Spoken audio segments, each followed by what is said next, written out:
We're all the same. I'm not like you.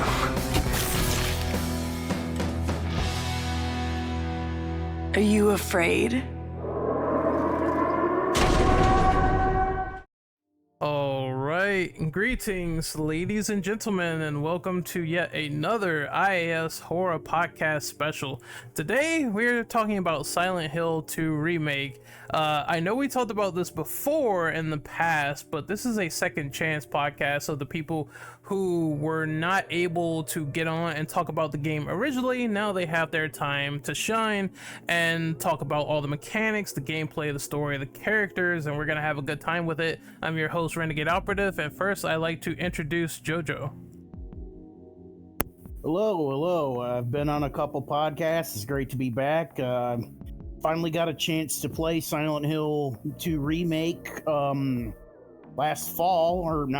this winter after the new year, and oh my god, it's such a breath of fresh air to finally have a good Silent Hill game. Thank you, Konami. Thank you, Team Bloober.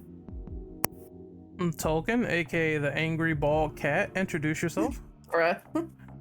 Well, I am Lady Tolkien. I am excited to be back on yet another podcast after Evil Within being last one I was on. I did not get to make it for the first run of the Silent Hill 2 Remake podcast, but I am glad to be able to be on this one for sure, as I love this game, so I cannot wait to talk about it. Run Ben, introduce yourself. Hi everybody, I'm Run Ben. Really great to be back on here, and much the same as Lady Tolkien, I wasn't able to make it to the first one, so I'm really excited to be here for the second chance, because I really enjoyed this game. We're gonna get right into it with the first question. Silent Hill 2 Remake had a lot of trepidation from some fans going into it. How do you feel about the game when it was leading up to pre-release? How do you feel about Bloober Team? And have you played their games? And what do you think of their polarizing track record before this game up until that point? JoJo, you will go first. Okay, I'll be honest, I don't think I've ever played a Bloober game until Silent Hill 2 Remake. But I heard a lot about what they made before. They made walking simulators, and people think that would be a dumb idea for a game like Silent Hill 2, but when I heard of this, I was excited because when you make a good walking simulator, it encourages you to explore, interact with the environment, look around, and I think that's one of the things that makes a Silent Hill game good is, you get to go around in this environment, interact with it if you can, if the game lets you. Like in the original game, I always like pressing the X button in front of everything just to see what happens, and I do the same thing in the remake, and I love how this game encourages exploration and stuff, because Team Bloober will make those walking simulators. So I think Silent Hill 2 Remake was done very, very well. Team Bloober knocked it out of the park, and they had input from a lot of members from the original Team Silent, which is a big thing you need if you want to nail Silent Hill atmosphere. So yeah, Team Bloober, thank you so much for making this game. You rock. Tolkien, the person that didn't want to host, is your turn. Brother. I really did not know much about Bloober going into playing this game, only because I got into like PC gaming and horror, especially really late in my life. And I think the only games I was familiar with was their original Layers of Fear and then the Blair Witch, which everybody like just shits on. And granted, I was very iffy on both those games as well. So, of course, I'm always willing to give devs benefit of a doubt. And I just remember leading up to this release, the amount of just mudslinging and crap that was online about this game and people not having faith in them and thinking it was going to be crap. And they weren't doing this right, and the characters didn't look like this way that they wanted, and blah blah blah blah blah. And you know what? I'm really glad when the game came out and sold as much as it did and got the score it did and just shut them all up. This is a fantastic game. I'm very happy with how it came out, and I think Bloober and the whole team got some high street cred, and people should give them a lot more credit, especially now with Chronos coming out, which is another success in my opinion. Very good game. And now we also have Silent Hill F coming out. I mean, their games are going to be a day oneer for me from now on. They got my vote. I will go next. So I have never played a Bloober game before this, and I remember specifically saying that when this game was coming out, when it was first announced. But I do remember when I saw the trailer and some people saw the Bloober team logo, and I assume they played their games all before, and they were like, ew, I don't know how I feel about them doing Silent Hill. I was like, curious about that, and then I looked into the scores where they were talking about, hey, the medium's not really great for psychological horror or storytelling, so something went wrong here.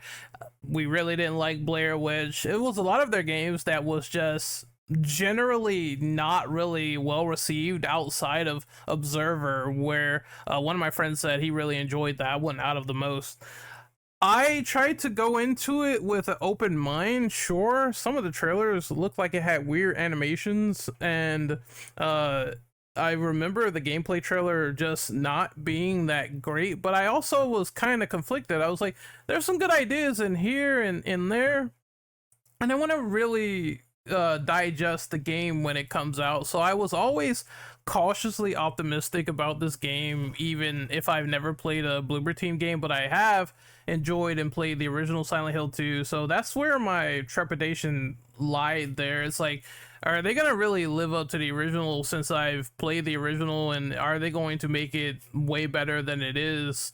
And to my shock, this game was actually like incredible. It was really great. I do believe that the pre-release of a lot of content and how it was being received was, well, relatively nasty, because some of the Silent Hill fandom, they are the most pedantic people of all time, and some parts of me gets it, and other parts of me where it was like people was going crazy over Angela, that was just a load of cow manure, in my opinion, a load of shit. So I'm glad that they have instilled confidence in themselves again, and they said in their interviews, because I definitely watched them, they said, we're trying to actually like ascend and do better, and you have to realize the mistakes of your past games in order to do better. And hey, we acknowledge this. So the fact that they acknowledge and know, that shows growth. And a lot of people really don't talk about that with Bloober.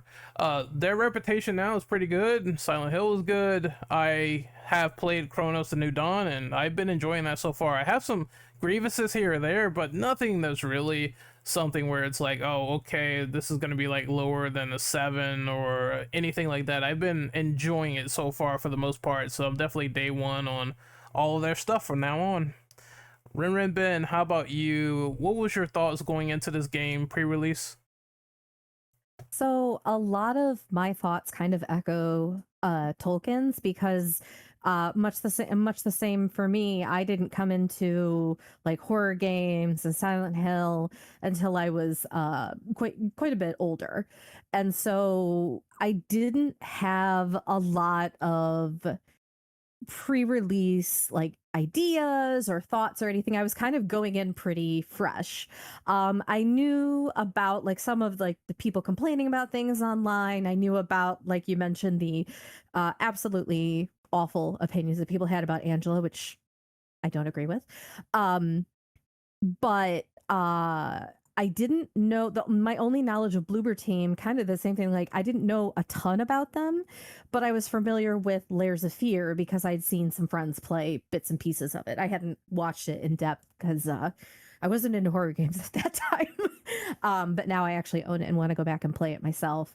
But I was incredibly surprised when I got the game and actually played it. And it was a Silent Hill 2 remake ended up actually being my first Silent Hill game, period. Like I'd seen the movies and I'd seen like bits and pieces of the original games here and there, but like I didn't know anything about the game, and it just it blew me away and kind of took over my brain for quite a while. And I still regularly think about some of the things in that game, which I think says a lot about the quality and the care and attention that Bloober Team put into making that. And I know one of the things that I have read and that I did read even pre-release was that a lot of the design elements and a lot of the inspiration that Bloober Team gets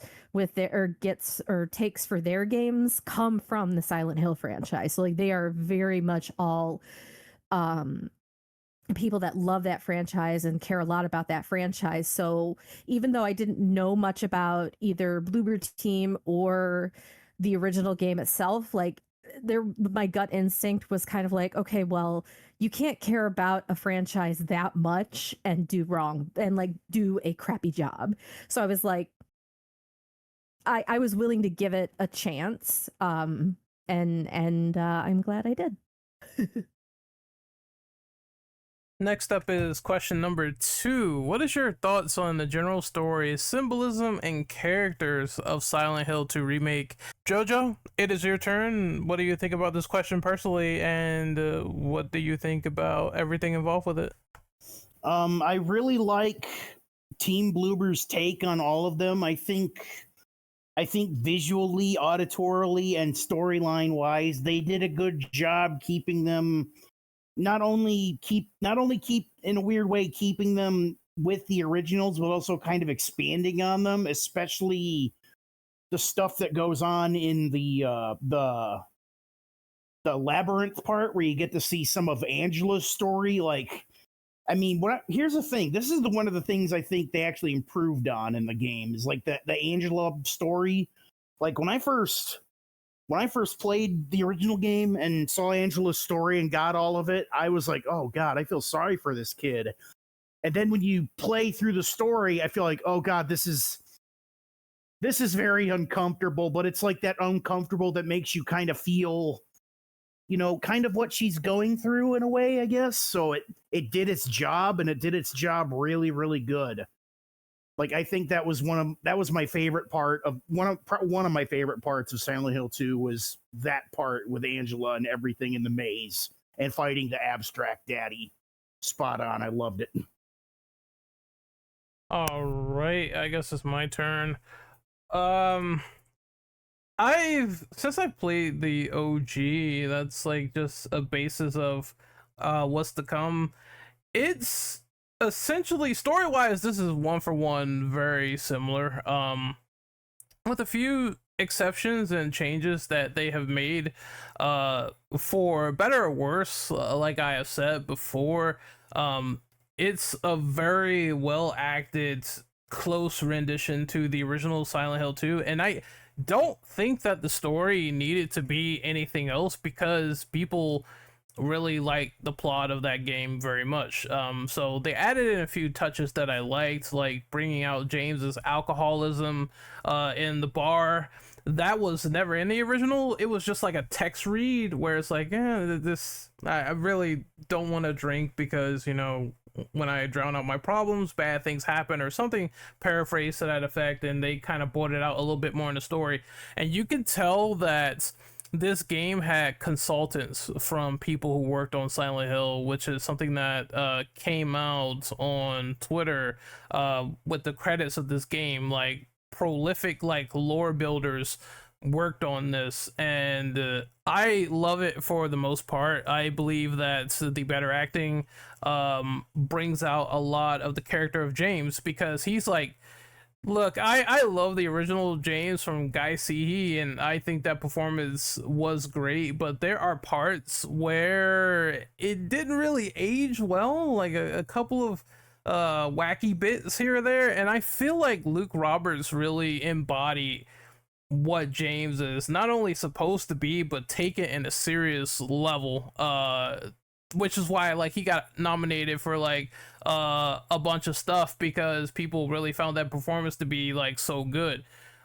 So they enhanced that. It's a few gripes that I have. A couple of scenes that they changed around, namely where Maria is stabbed in the elevator the first time. It's a little bit more emotional in the original, so you'll have like some moments where it's like, oh well, the original kind of conveyed that a little bit better, and then you have moments where the remake conveyed a lot of things better to a degree with the story and characters.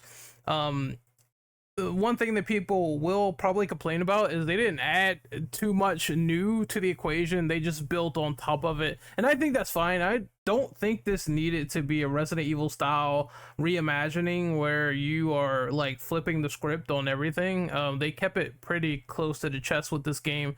And the symbolism is still pretty much like similar, except there's those elements that Jojo talked about where they bring out a lot more of Angela. There's the encounter in the park where you can tell something's wrong with it. I love how that scene just sort of plays out. You could tell something is up and wrong and something's on her mind, and the way that she screams like randomly, you could just tell there's a lot of hurt and emotion there, and you're trying to figure out what's going on, and then you lead to the devastating conclusion when you finish out her arc and the abstract daddy and everything. Is pretty painful stuff, but I thought it was well portrayed, honestly. So everything they did so far, they took it, expanded, and shot on all cylinders, and I really loved their presentation and what they did with it.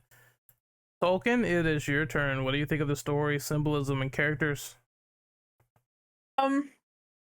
I fell in love with this game, having no prior knowledge or attachment to the original. The story for me being a fresh onlooker, it was intriguing. I was immediately sucked into the game. I didn't want to stop playing it. I plugged, I don't know how many freaking hours into this game. Like, I got the early access for it and everything. That's how hyped I was for this game. The characters were well written, well acted. Symbolism was everywhere in the game, and it would just tickle me pink. Just the longer the game had been out, the more things people were finding. There was like breadcrumbs everywhere, symbolism for this and that, and just the community finding all these things and sharing it, and in our server, ninja showing things. It was just crazy the amount of detail that you could have missed playing the game. There was just so much in there. And the James himself having emotions and his feelings and everything he was going through being portrayed within the supporting characters and the environment and the bosses was just so well done. Just, this game made me an insta fan of Silent Hill. I loved everything about it. Yeah, I think if you come into this perspective of like you kind of love the original story, then you're probably going to mostly like this. And I think the casuals who's never really experienced the story for the first time, you're going to love what was there because the foundation was already pretty good. But Ren Ben, it is your turn. What do you think of the story, symbolism, and characters of Silent Hill 2 Remake? So I have a feeling, Tolkien, that we're going to end up echoing each other a lot in this podcast, because very much same thing. Like, I just fell so hard for this game in a way that I did not anticipate. I didn't know the storyline. I didn't know like what the I didn't know what the really like the big twists were, and it just hit me in some ways that I didn't anticipate a video game hitting me, or like a storyline. They touch, like Silent Hill 2 tends to, the story touches on topics that even like in 2001 when the original came out, I know were very controversial, had never really been addressed in a game before. But even in 2025, like playing this game for the first, or sorry, in 2024, playing this game for the first time, it was really the first time that I felt like some of those things were addressed in a way that actually felt real. It's kind of interesting because I've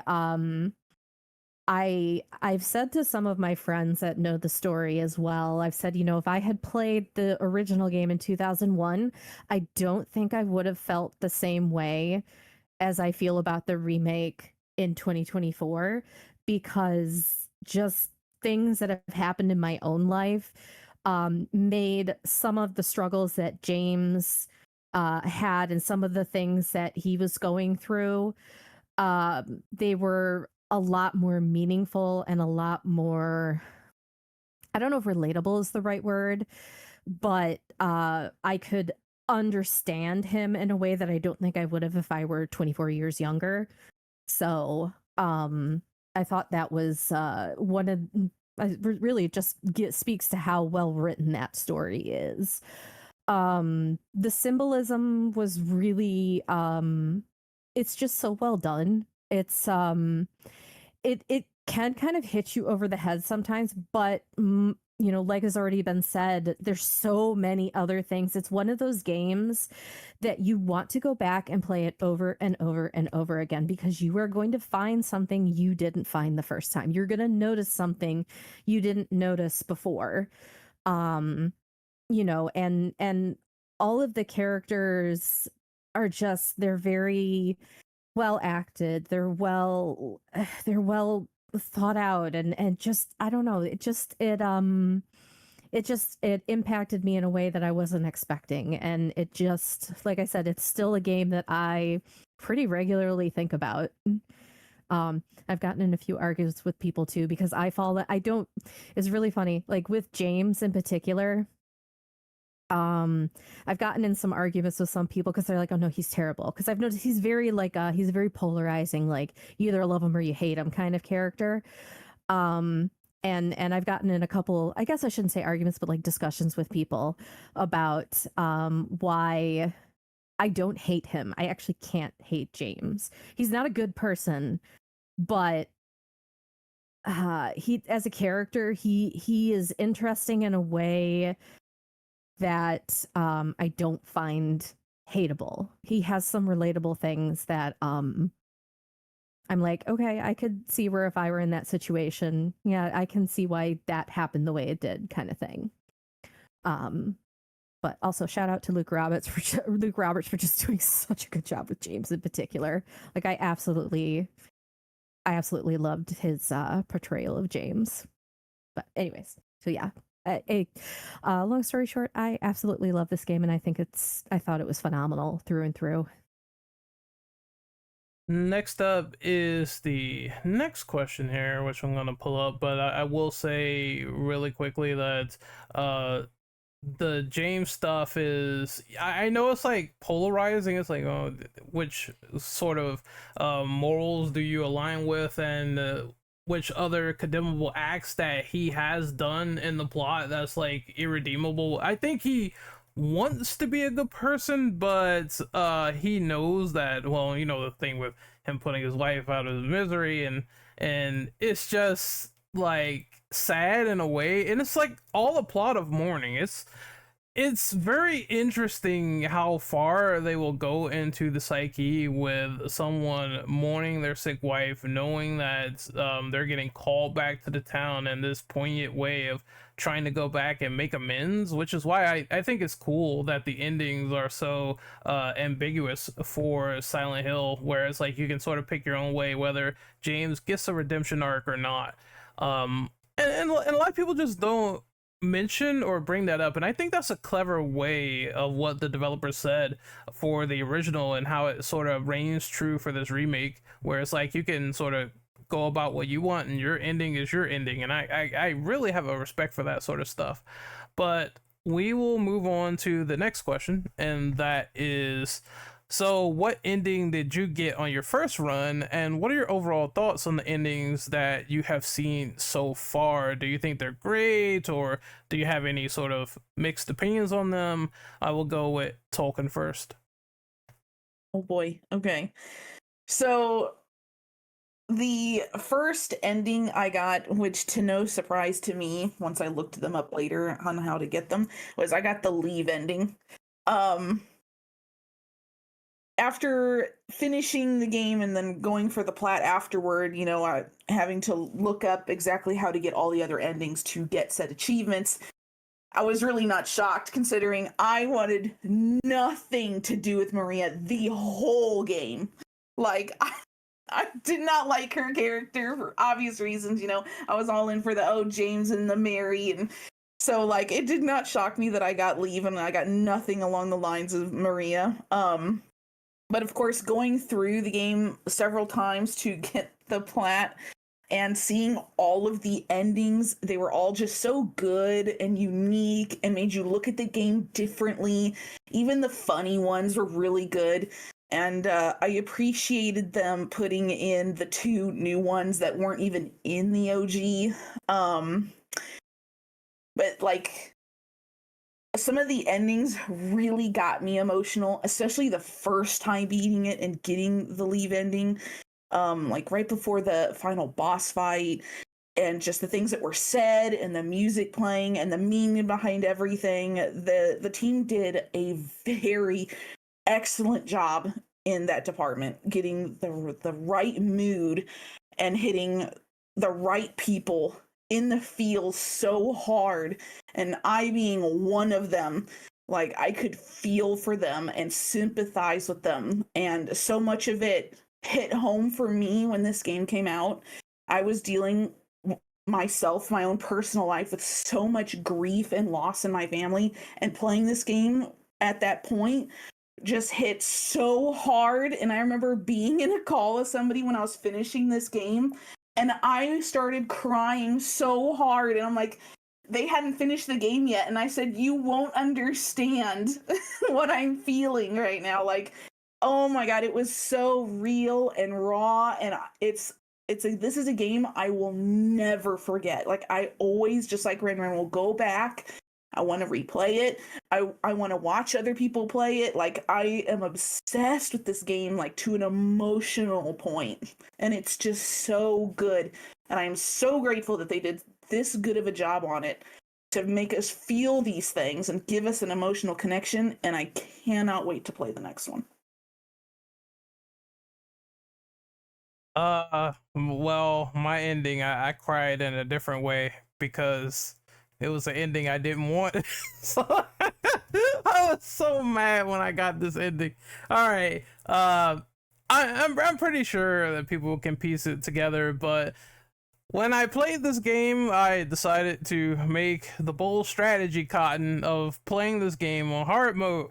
And we already know that one of the requirements of said endings is, oh, well, if you're constantly on low health and it's hard mode, then you might get the in water ending, and that's exactly what I got after I've played the game on hard mode, getting my ass kicked and getting fucked by Pyramid Head. That was a lovely time. Dying a lot to nurses beating me to death. So I guess you could say that it's sort of a sad, melancholy ending for James, sort of getting into the car and driving off into the ravine. But then again, it's kind of like up to your interpretation. There are some people who 100% prefer that ending and say that, hey, it's poignant for James. It's definitely not super happy like the leave ending, because I think the leave ending is the one where it's like, it's my favorite, honestly, where he takes Laura and he sort of becomes a surrogate father to her in a sense, and I think that's interesting, and you see Mary getting sad is what she wanted Laura to be taken care of. So I also like that ending for various reasons. There's nothing really wrong with it, but I was pissed that I got the other one instead. But I just accepted it, and I sort of did a second playthrough and I got that one, and that's how I got like most of the trophies to begin with. I just need to do my other runs. But as for what I think of the other endings, mostly I don't know if it's a hot take, but some of the other ones, it kind of varies from either terrible, like we know Maria's ending is just James is horny for her and wants to keep her around, and she starts coughing, and it's sort of like a vicious cycle. It's gonna repeat itself eventually. I just thought that it was dumb in the past, and I didn't like it now. So I just feel the same. And there's Rebirth, but I guess if I'm gonna talk about my favorites, I do like the new stuff. The new endings are cool because stillness or it's stillness and bless, I believe. Bliss, actually. Bliss is the one where he takes the white Claudia and you see James on the TV sort of reminiscing and being on vacation with his wife, and then it pans out and he's not in the chair, so it's kind of like it never happened in the first place. It's sort of unreal, like this weird dream state of him taking the white Claudia, and now he's gone and you don't know what has happened. So it's actually pretty interesting how they do that particular ending, because you're not sure. You could say it's a happy ending, then you could say it's a mysterious one as well, because where did the body go? The other one, stillness, is sort of like in water but extended to where you get this very emotional scene of James in the car. And I can clarify, this was not in the original, where he's talking to his dead wife Mary. He's like, I don't know what to do, and she sort of tries to comfort him. He just sort of goes into the ravine after the letter reads in water. So it's like an extended emotional touch that really just works, and you see him crying and sort of accepting it in the process. It's like, this is what I wanted In Water to be originally, but it's not, and that ending is still in the game. So I like it a little bit more, though. Honestly, it's a nice emotional touch, and I think they did a great job with that, and I can't wait to see what else they do with some of the endings in the first one, if they go back in and retool it and they put in new stuff, because that's going to be insane. The first one has like a lot of endings as well. Next up is Rim Ben. What do you think of the endings of Silent Hill 2 Remake, and what's your favorite? Which one you got on your first playthrough? So my first playthrough, which after I got it, I went back and read how to get the other endings. It made a lot of sense because I didn't know what I was doing. I just played it on normal, but I didn't know what I was doing. But I ended up getting In Water the very first time. And it felt like the right ending to get at the time too. I like having the multiple endings. I like how, kind of in a way, I mean, you have to go out of your way for some of them, but I also liked that some of your choices affect which ending you get. I will say, I think my favorite ending, if we're going with the serious endings, I actually do like In Water and Stillness, because just given everything you go through in the game, it just felt like the right ending to me. Leave was the one that I think that's the only one that I did on my own, and didn't actually play it on a stream. I just played it off stream, and I remember that one made me cry a lot. All of them made me cry. I was actually out and out sobbing a couple of times during that game. But I think my favorite ending for the joke endings, even though there's only two of them, is I loved the UFO ending. Like, I thought that one was just fantastic. Not having ever seen joke endings or anything like that for Silent Hill. And it was really funny because I was like, there's joke endings, but this is such a serious game. But I don't know, they're done in a way that are they don't feel weird having joke endings in an incredibly serious game. And I really appreciated that. But I would probably say, I know we weren't talking about what our least favorite is, but my least favorite is the Maria ending. It just made me angry when I got it. I was angry at James because I was like, dude, you learned nothing You learned nothing. And I think the kicker for me was, and what actually made me mad about that ending in particular was what exactly better do something about that cough. I was like, what? Like that felt so not like the character in the main game. And I think that's why I was like, oh, I hate this ending. I never want to get this ending again. I got it once to get the trophy and I was done. I was done with that ending. But yeah, James learned nothing. That was what it was. Is it's like he learned nothing. Or it was, or maybe even a better way to say it is it was almost like he was in complete and total denial. Like nothing that happened had any effect at all on him whatsoever. He was like, oh, I'm gonna get out of here. Oh, hey, better check that cough. And like you said, Ren, it's like a vicious cycle. It gives an indication that there's a vicious cycle and things are going to repeat themselves. But yes, I really did enjoy the multiple endings, and now I think that's why now I'm starting to find when they're like, oh yeah, this game has multiple endings. I'm like, good. I want all the endings. So I think Silent Hill has spoiled me in that way. Jojo, it is your turn. What do you think of the endings in Silent Hill 2 Remake and how they sort of expanded upon them?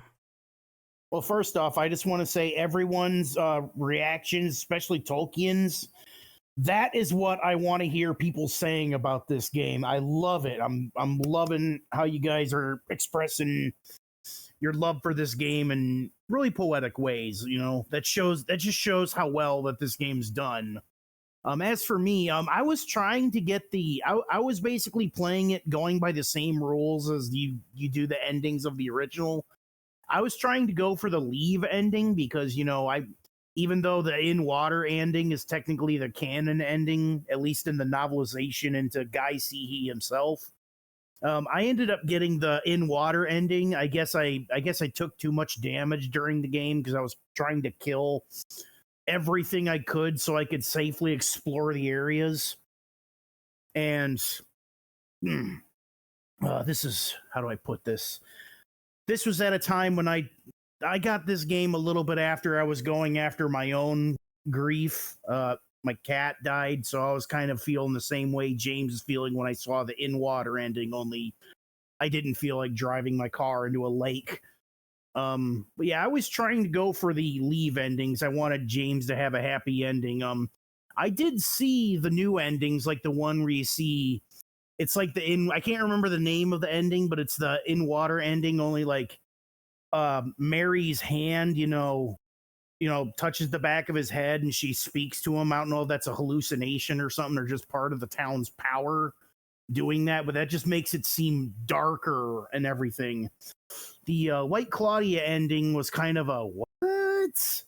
I mean, I get it, but like, why? Does this mean, is it like another one of those endings where, oh, James, you got to go back, try again. Sorry, can't do that. I did watch all the other endings, and I did like how they were portrayed in this game, how they were done. Spot on, very emotional endings, especially when Mary reads the letter, you know, that letter read towards the end of the game after you've beaten the final boss.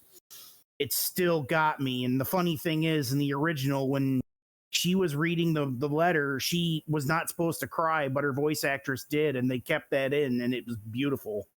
So I don't know if the same thing happened in this game or not, but they still did a good job. All right, we're moving to the next question, and that's talking about the gameplay. So, what are your general thoughts on the gameplay and the combat with the positives only so far? And I will go with Tolkien first. All right. Well, I loved the gameplay. I loved the combat. I feel like I'm very easygoing when it comes to video games most of the time. It takes a lot for me to hate a game or dislike gameplay elements or combat. Like, you really have to screw it up. I remember some of the conversations around this game that annoyed me the most was people complaining about the combat. And that was because, like, I look at it in the sense of the combat for this game is very realistic. People were going on and saying, oh, the combat's shit because it's not like Resident Evil, which seems to be like the biggest thing people say all the time when they compare horror combat is, oh, if it's not like Resident Evil, then it's junk. And it just pisses me off because I'm like, okay, you're comparing a very good game. Yes, Resident Evil. I get that. But you're comparing a game that has trained killers, military people that know how to use a gun, can do backflips and all these crazy acrobatics in a game, which makes sense for that game, but you're comparing it to this guy who's just your average male.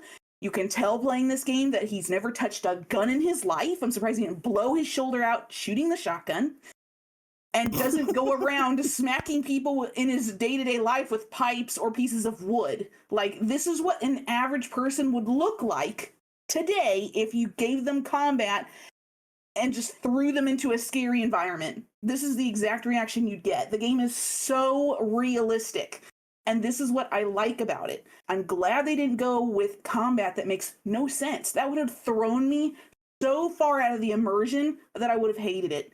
I will take the jank combat, and it was good jank. I didn't see anything wrong with it. It was not hard to play. Like, people are doing no-hit runs on this thing. Like, it's really not hard and complex to do. It is very well done. So, like, I had no issue with the combat whatsoever, and I've gotten in many an argument defending the combat for this, because things like that drive me crazy when we compare it to two completely different kinds of combat. It ain't gonna be like RE. You want that kind of combat? Then go play RE, which is another good game. But no, this is different. Keep it different. It worked very well, and I will stand on that. All right, I'm gonna go next. I've played the original and I've played the remake, and there's definitely there's probably gonna be a lot of Silent Hill purists that hate this when I say this. Look, I think the original Silent Hill 2 is a masterpiece, but it's been like 20 or something years since then, right? That game came out in 2001, for Pete's sake. So I love the game very much and dearly, and I think it's special to me, but considering how old it is, it was due over time for an overhaul at this rate. And I remember one of the ways I had to defeat Pyramid Head on hard mode was to smack a knife against a wall and press like 4 buttons, and it was very, very clunky. This one, obviously, when you take a remake, their whole goal is to try to modernize the system and make it feel better, to make it feel more refined. And it's not equivalent to an RE, and never was, and I don't know why people kind of say that, where you need knife parries or anything of that nature. And I'm just like, James is a normal dude, always has been, always was in the original, but I do feel like the combat in the original was not his strong suit. It was always the story, the characters, the thematic, and the gameplay was just kind of there to guide you along. And this one is a lot more engaging because you have like a dodge button, which is very great. You could dodge out of the way. That was never in the OG. They had like a block button, but it was kind of cumbersome and people didn't know how it worked. In this one, it invites more of a focus of, yes, if you engage into fights, you try to dodge around, is very interesting. But if there's like 2 nurses or whatever and they try to gang up on you with pipes, you're going to get your ass beat in this game. It's like they implemented something that you can try to use to defend yourself, and at the same time you can get your ass whooped if you're not really, you know, paying attention, or you're fighting multiple enemies at once. The game could be very oppressive if you don't know how to do certain combat scenarios, and honestly, that synergy, I really enjoyed it. Now, granted, there's a couple of other things the game does where you can sort of kneecap an enemy and you can stun them and you can smack them with a pipe, or you can even run behind people and sort of stun them with one-hit kills, which I did not know until I actually experimented and tried. If they're unaware of you, you can smack them in the head and kill them. It's interesting combat, and for what is essentially combat for the everyman in a horror game, I wouldn't want it any way else. I see Silent Hill combat as you're supposed to be an average Joe schmo, and it's supposed to feel kind of janky, but this game also feels kind of fun in a large sense to really master and learn how the enemies operate and work. And those stupid legs, I freaking hate them, but I like fighting them and learning the mechanics, and that's the perfect enemy to sort of try to test out the dodge system to see if you're really good at it or really bad. It could go one way or the other. So I enjoy the gameplay to a large margin for the most part, and I will talk about my negatives on the next question, but I'm gonna let Ren Ben go next. Okay, so I enjoyed the combat. Like we've been saying, James is a regular dude. Like if you look at him, like he's kind of got that like slightly hunched shoulder. Like he has a dust job. He is not a cop. He is not ex-military. He's not hardcore trained like any like most of the protagonists in Resident Evil. And we've said a couple of times now, they're very different types of horror.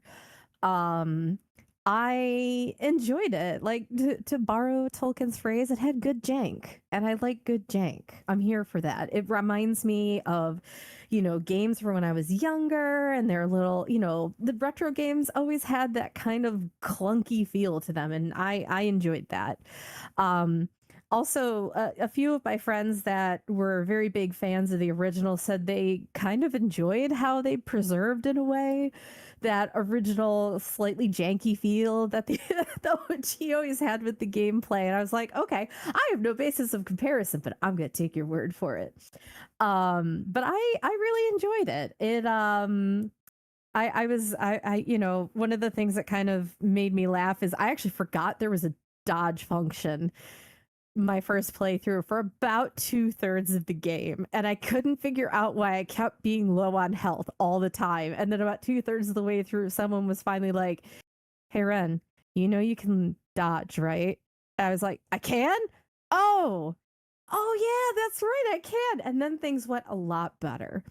Um so, I think if I were in that kind of situation, I would be grabbing planks of wood with nails sticking out of them, or pipes sticking out of a car hood. Those are the kinds of things I would deal with. And he handled a shotgun better than I would probably ever be able to handle a shotgun. So he lived a lot longer than I would probably ever live in the same situation. So it was kind of I enjoyed the gameplay, I think, would be the long and the short of that. Jojo, it is your turn. What is your positive thoughts on the gameplay so far? I really like the game. I really like how they did the combat. Like, I enjoyed having the dodge button. It made figuring out how to fight each enemy kind of like its own little puzzle. I'm using in quotation marks. Like, you gotta dodge when the straitjacket demon does this. You gotta swoop in and hit him when he does this. Stuff like that. I freaking love it. And I never knew about the whole, if you hit them from behind while they don't notice you, you can kill them in one hit. I didn't notice that. I'll have to try that next time. I do like how healing items are bound to a button. Excuse me. They're bound to a button.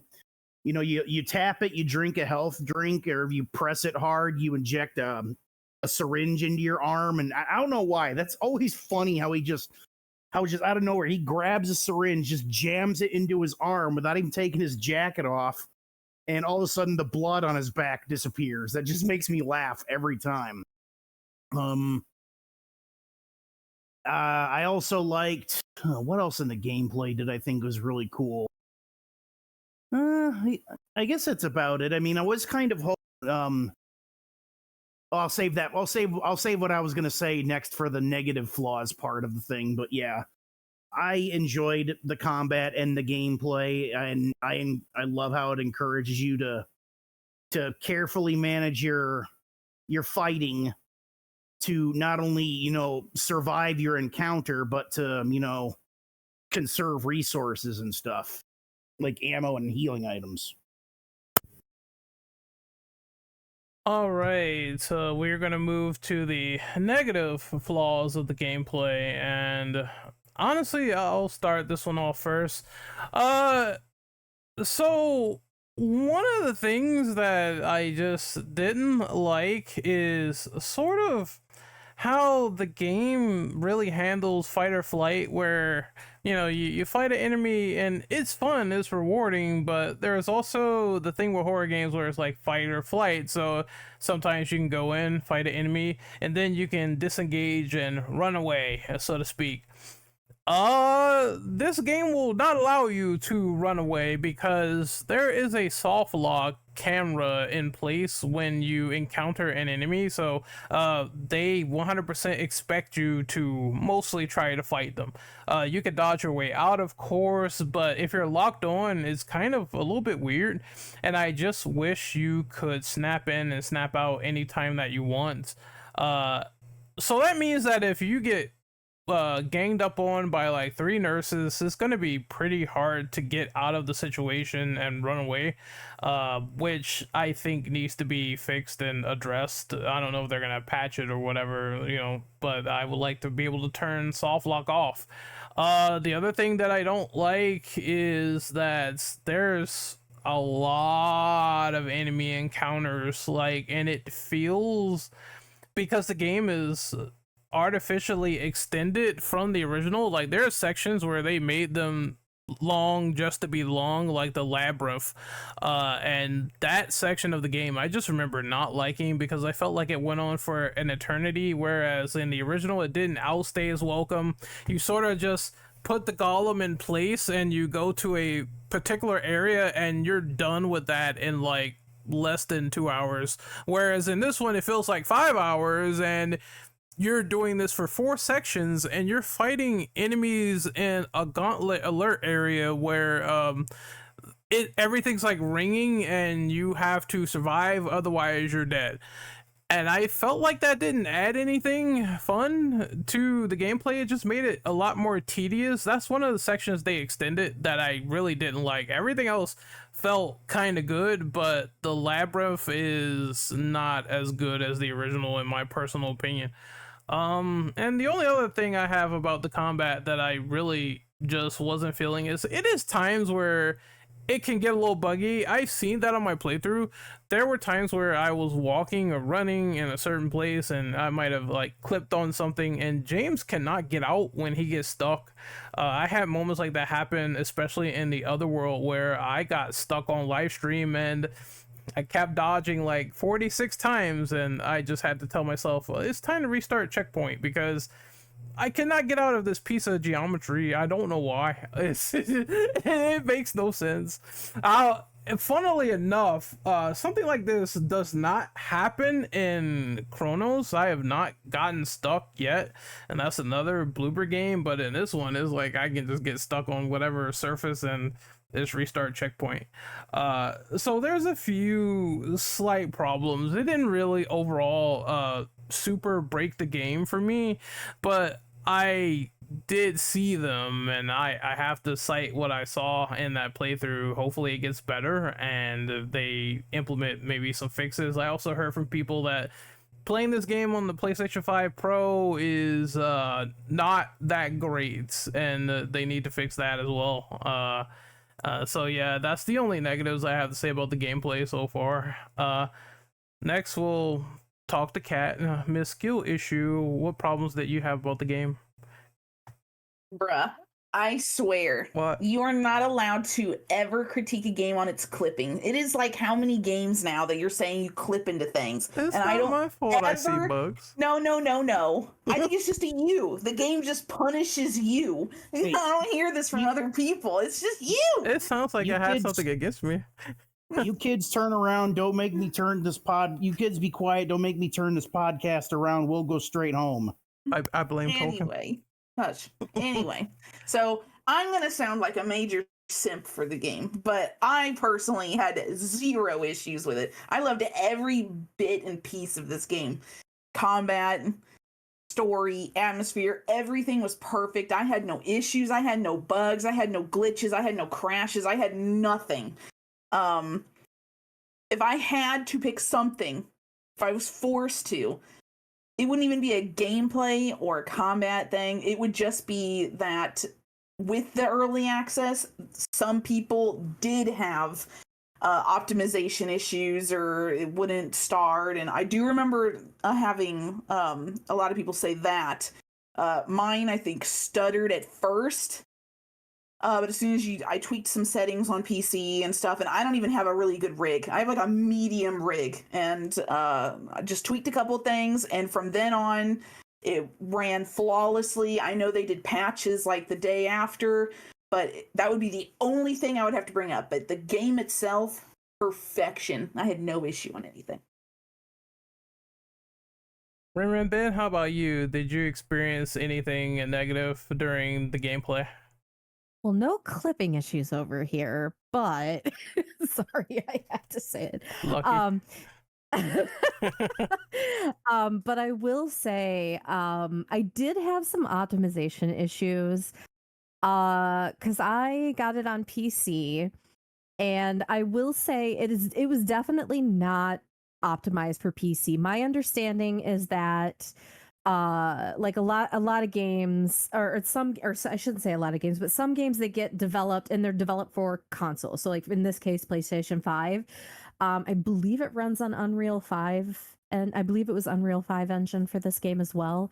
And they are developed for the console version, and then they get ported over to PC. The problem is that then they're not necessarily optimized for PC. And so that's when you start running into like the stuttering issues and things like that. For me, like I had some stuttering issues. Most of my stuttering issues happened when I tried to then also stream it at the same time. So that's also probably just partly a computer resource issue. Navigated that. That wasn't that big a deal. I think where I ran into, well, first I will say story-wise, no complaints. No complaints about that. But I think where gameplay flaws came into effect, and part of this is not Bloober Team's fault, is my understanding was that any patches or any updates that they wanted to make had to go through Konami first. And so a lot of things that they wanted to fix and, maybe have wanted to try and get hot patches out quicker than they were, they kind of got bottlenecked. And that's not Bloober Team's fault, because they were trying to fix the things that needed fixing, but they had to wait for things to get approved. And I believe they even came out and had indicated that this was part of the issue. I do think that the optimization issue, though, is something that does need to be considered, especially when you have people with because you can't expect people to run out and get a new graphics card or a new motherboard or a new CPU so that they can run the games, at like the super high settings. And Tolkien and I actually were talking about that the other day. But otherwise I didn't have a lot of complaints about the gameplay. I liked the way the story flowed. I never really felt like I was bored or like, oh my god, is this done? I enjoyed the labyrinth. I know, like, I'm going to say that because we're going to talk about puzzles later. So I have one gripe about one particular puzzle, but we'll talk about that later during the puzzle section. But I think my biggest issue was with the optimization between whether you played it on console, and apparently even depending on which kind of console you played it on, versus PC, which is actually what prompted me to buy Silent Hill F, pre-order that on PS5 as opposed to PC. So I just want to add one thing to the patch dilemma. That is true that Bloober has to get that commission through Konami. But I remember at one point, it's just kind of funny because I think it's rest on both really when this particular issue happened. But I remember there was an issue with the saves where if you go into the labyrinth, if you save the game, yeah, when you go in there, you save the game would fuck up, and they had to wait on Konami to get that fixed. And I just remember people was in turmoil about that. And it's like, how did that get through? And then they were like, they have to wait in advance to hot fix it. So I totally get people's frustration, and you totally have the right to be frustrated at Konami for that, because I was thinking on my first playthrough, I was like, oh my god, if I reach this section, I'm fucked. I cannot reach this section and save the game, or else I'm screwed. So luckily, I think it was done a week later, maybe a couple of weeks later, and I got to that part no problems, but I was dreading it the entire time. I was scared to go there. Oh, that was just a funny bit that happened, that I was in a live playthrough and I saw that. I'm like, oh no, I hope it's not my turn. But Jojo, do you have any negatives of the game that you want to sort of illustrate, whether it's in comparison to the original, whether it's negatives of the story compared to the original, etc.? Jojo? Oh, I'm sorry. There we go. I had myself muted and forgot to unmute. Oh no, it's All fine. right. I would say my least favorite part in Silent Hill 2 Remake would have to be when you're in the basement of the hotel, and you've got to leave all your weapons and flashlight and radio and stuff in order to use the elevator. And they have all these mandarins just jumping around, and you got to like kind of play stealthy with them. I always effed up on that so bad.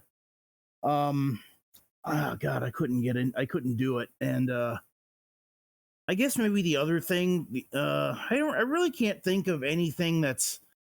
I think the only thing I could think of that's bad is like, how you got some good combat going on, but this game forces combat on you like a lot more than a Silent Hill game, really should, in my opinion. That's why I ended up wasting a lot of ammo and healing items the first time I had to play, and I had to start over. That's really all I had a problem with. Oh yeah, all I had a problem with.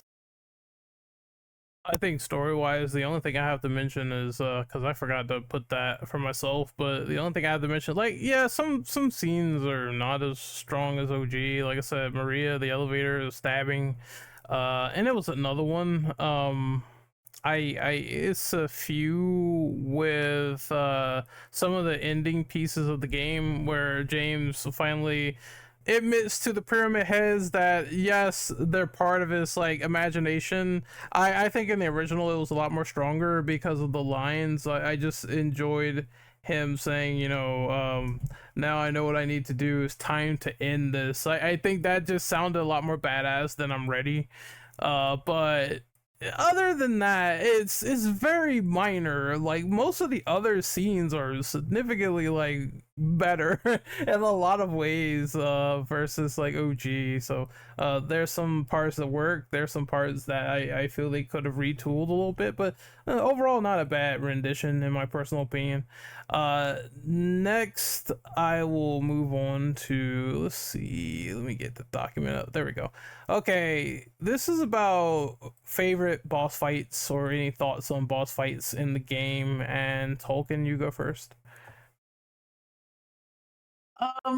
Boss fights. So again, not playing the OG, I have nothing to compare it to. I just have to base it off of what I played.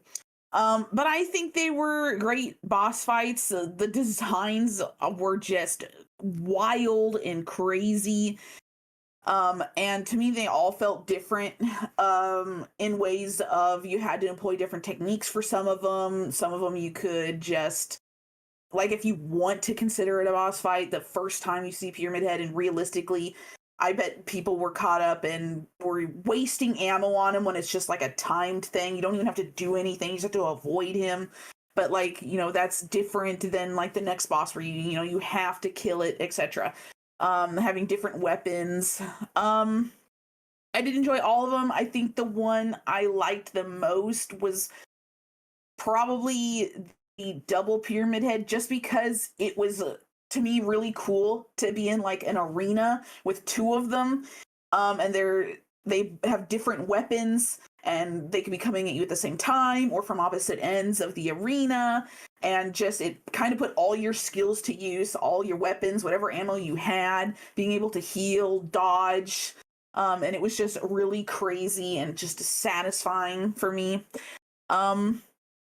If I had to pick a least favorite, not necessarily for like design, I'm not even trying to explain it, but if I had to pick a least favorite just for how it made me feel, then obviously it's gonna be Abstract Daddy. Like, that thing was disgusting.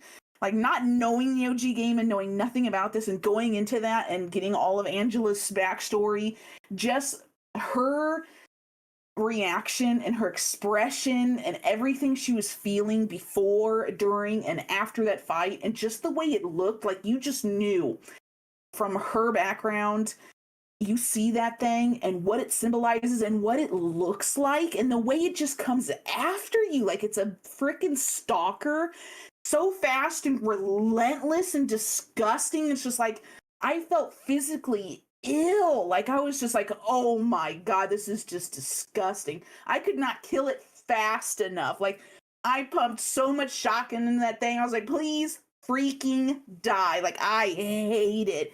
It was just, they nailed the feeling of this thing. It is just visually and mentally nasty. Like, it was so well done. I liked everything about the boss fights. Jojo, it is your turn. What do you feel about the boss fights in Silent Hill 2 Remake? I think they were done really well. I think they were really done really well, especially the one where you got to fight, the Abstract Daddy, because like before the fight happens, you see, you get to see bits of Angela's mind and stuff, and it looks like some violent stuff goes on, because after you hear, the rough voices, like walls get broken in and stuff gets destroyed, even though there's nothing physically there to destroy it, but you hear the chaos that's caused by it. And then the Abstract Daddy, you got to fight it at the end of this, and it was freaky because it moved a lot quicker than it did on the original. Like, if you played it on the original, all you had to do was just run in a circle, shoot it, run in a circle, shoot it until it dies. And this thing freaking leaps at you like a Half-Life head crab or something. It's crazy. Oh god, what else was I gonna say? Yeah, and not only that, like after that whole boss fight was over, like kind of like what Tolkien was saying, like I felt I needed to put the controller down and go take a cold shower or something. That I was super uncomfortable. So I'm gonna try to lease back some bits of the original and also talk about the remake as well. Personally, in my opinion, just this remake outshines the original on boss fights. A lot of them are very frustrating, or they did not have their potential realized. I think that's a good method of putting it. Like, emotionally speaking, when you think of Abstract Daddy and all that other stuff and how disgusting that thing is, from a narrative POV and for them hitting you with a shocker, it works for the symbolism and the story they're trying to tell, but not so much how they coordinated the gameplay.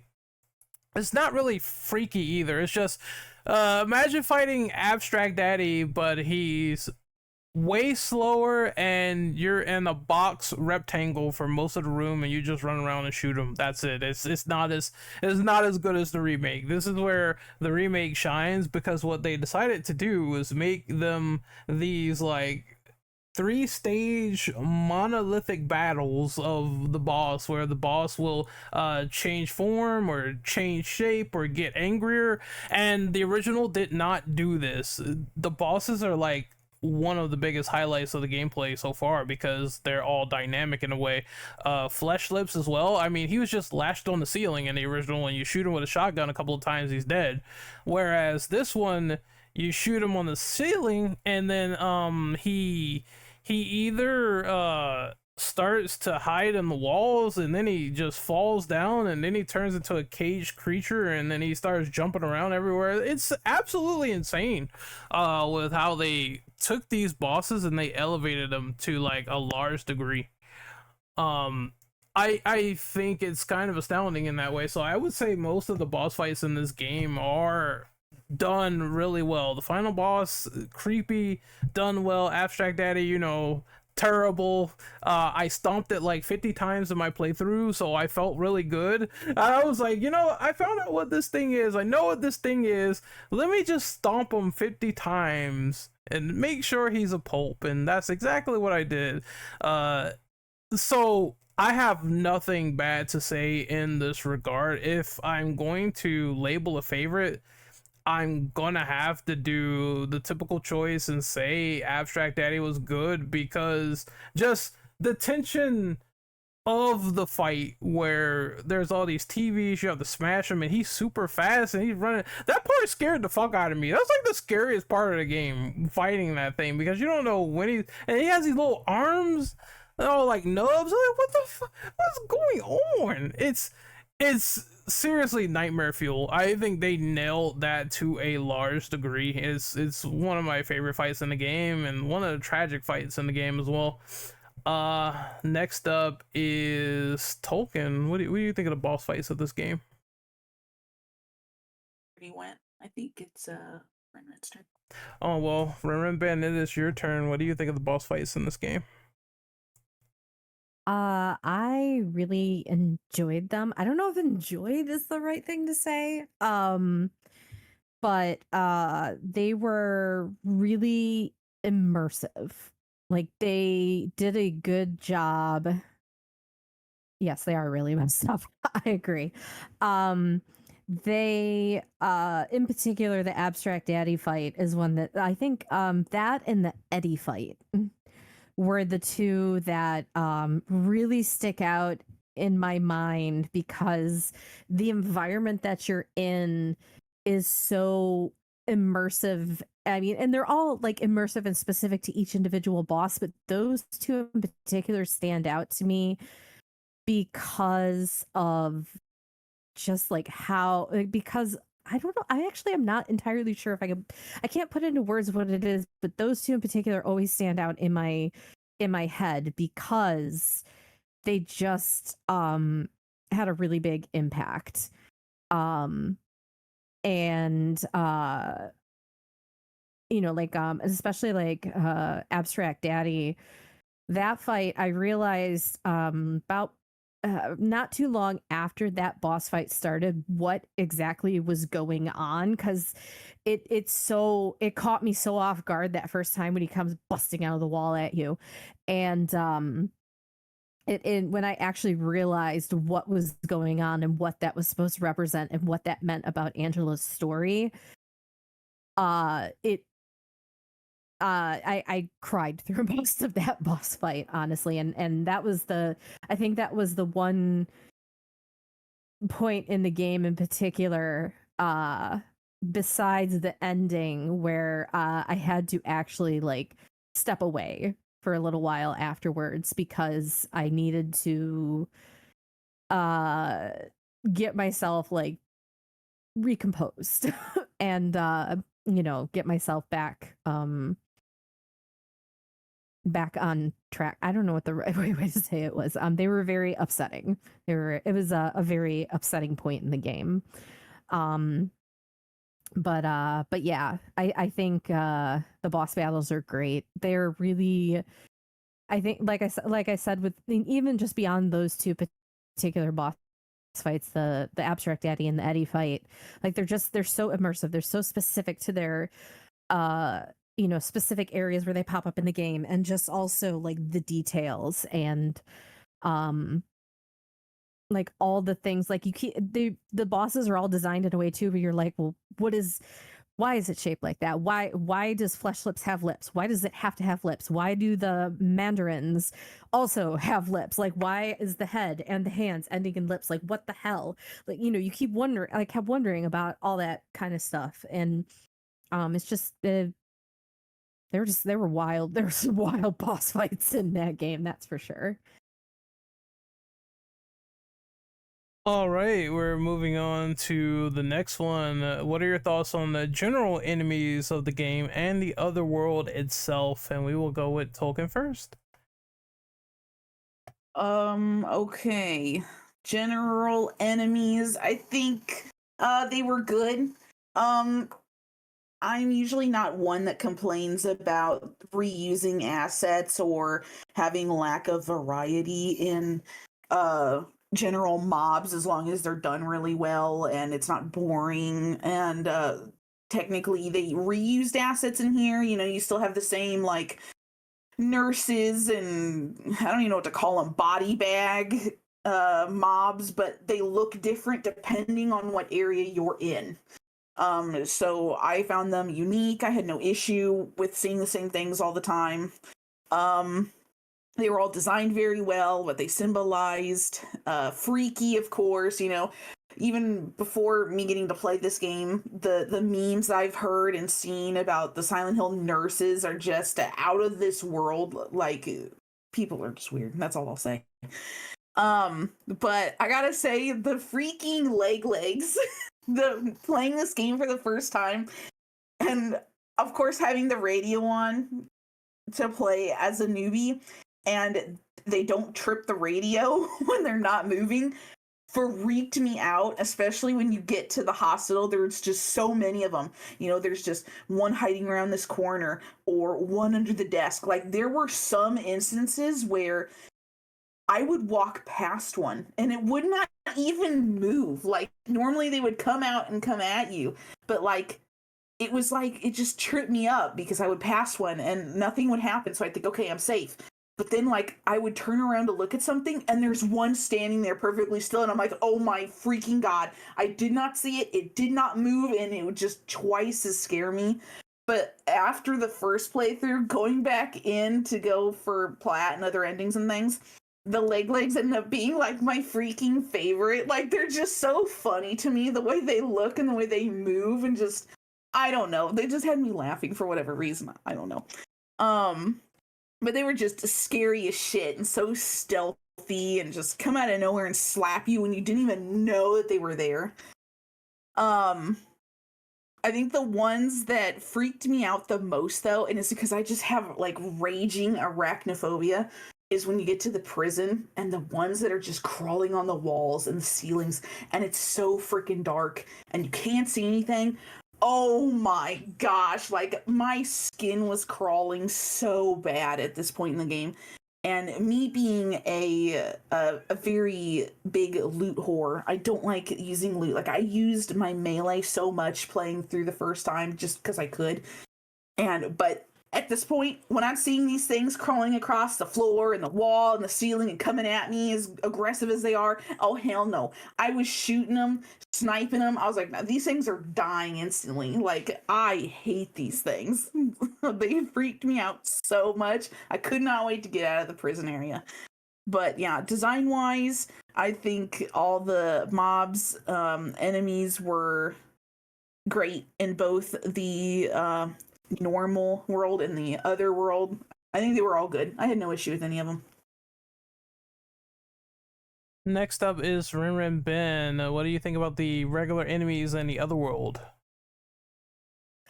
I really, really like them. It's really funny because the first game that popped into my head when I was thinking about games that have reused assets, particularly for enemies, is Resident Evil Biohazard, Resident Evil 7. And I just got, I remember for that game, I got so tired of seeing the mold monsters. Like they had like two or three forms, and I was just like, they got boring after a while. But with the monsters in Silent Hill 2, it's almost like they did reuse assets, but they were reused in a way that made them seem fresh. And I think part of that does need to go, or does need to be credited to with the legs, the way the AI works. I forget how the actual like AI works that makes them jump out the way they do, but it's like designed in a way to purposefully surprise you. And it's done so well that I remember those things kept jump scaring me like 3, 4, 5 times, fifth time replaying that game, and those things were still jump scaring me. I think that element of being able to keep things fresh like that, which partly is just technology improving, but I think the ability to do that allowed them to reuse some of those assets in a way that made it not seem like, oh, this is the same thing again. The other thing that I like, that I think makes these work so much, or makes them work so much in this game, is they have those elements, especially once you start figuring out what Silent Hill is and what Silent Hill does to people. You start thinking, okay, why does this enemy look like this? Why, what can I learn about it? Why is it, why is this particular enemy, and why does it look like this when it's the other world? And, it makes you wonder about things in a way that I think also, keeps things in a way kind of fresh. And then you get to meet the mandarins when you're walking along the grating, and you're like, what the hell is this? What fresh hell is coming after me now? So I really, again, I'm not sure if enjoyed is the right word, but I did enjoy that. Like, it was, they definitely kept me on my toes in a way I wasn't expecting. Jojo, how about you? What do you think of the normal general enemies of this game and the other world, and did they do a good job on it? Yeah, I think they did a good job on the other world, making it a nice, creepy place to look around and explore. Looks, really unsettling, uncanny, which is, what this game's going for. As for monsters, the ones I liked were the bubblehead nurses. Those, because every good Silent Hill game has, nurse enemies, and I think these are the best ones, in my opinion. I would say probably my least favorite enemy is, again, the mandarins, because holy crap, these things chase you while they're it's either the ones that go under the grating during the sewer, and they stab you through the grating, and they move pretty fast like that. And then there's the ones that you have to deal with when you're in the basement of the hotel and you don't got your items or your radio with you, and you got to be stealthy and actually getting around these things to find the item you need to use, or the item that you need to continue the game.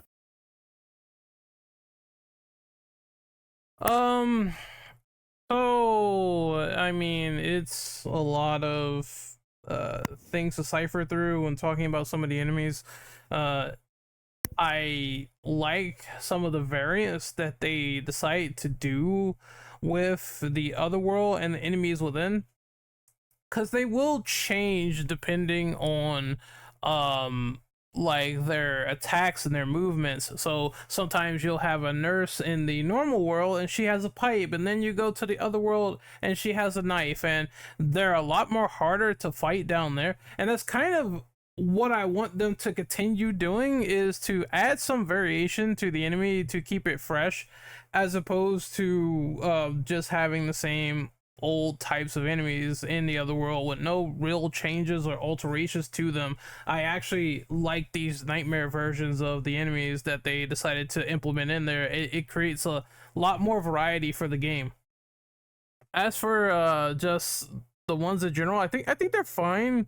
As I said, I'm not really a fan of nurses at all, but I like fighting them. It's something where you don't want to get entrapped by any of them, but they are the perfect sort of crash test dummy to do combat moves on, and to test them out, and to see how the combat mechanics work. So I really like that. And these legs, I'm so tired of them. I know it's been god damn it, I see that innuendo in the chat, but the legs, I get tired of them just hiding under chairs or closets, or they look like regular mannequins, and the part in the hotel is so annoying.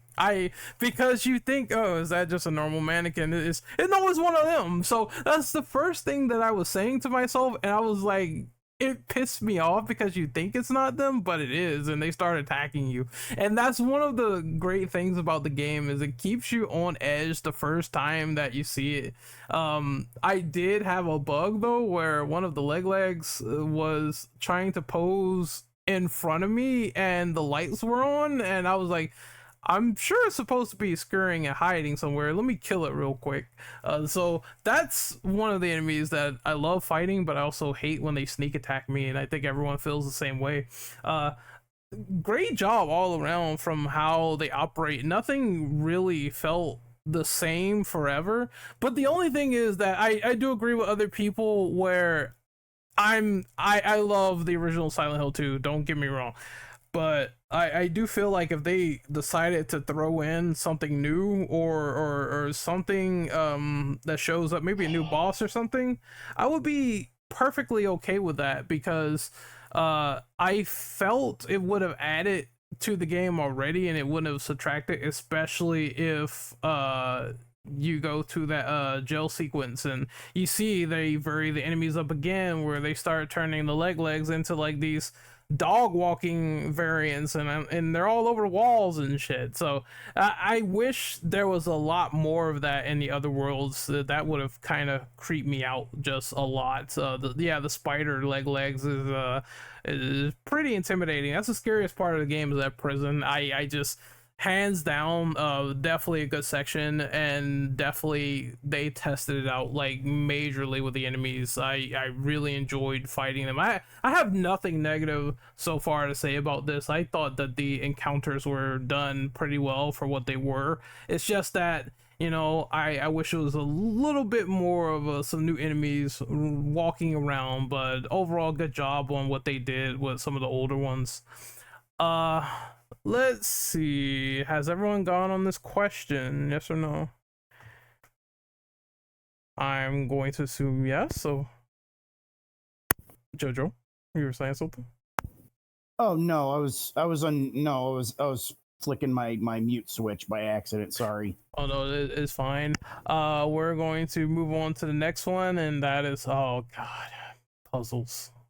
Puzzles. So, what is your favorite and least favorite puzzle in the game? And we will go with Tolkien first. Oh boy. Okay, well, for those that didn't know, I am a puzzle whore.